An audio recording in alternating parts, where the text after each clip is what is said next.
Kudeta sa Senado dahil sa Blue Ribbon Committee draft report?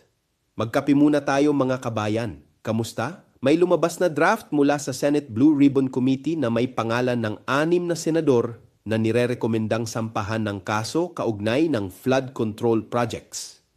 3 ay dating senador, 3 ay kasalukuyang nakaupo kabilang sina Chis Escudero, Jinggoy Estrada at Joel Villanueva. Sa halip na dumaan agad sa plenaryo, naging mitsa ito ng tangkang kudeta sa pamumuno ng Senado na kalaunan ay nabigo.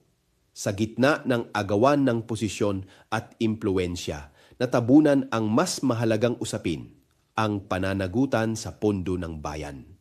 Habang nagbabanggaan ang kapangyarihan sa loob ng Senado, nananatiling baha ang mga komunidad, sira ang mga proyekto, at nawawala ang bilyong pisong dapat sana ay proteksyon ng mamamayan. Sa larong ito ng politika, malinaw kung sino ang talo. Taumbayan, ako si Bishop Tonyo, obispong migrante sa Europa, at ito ang damdaming makabayan.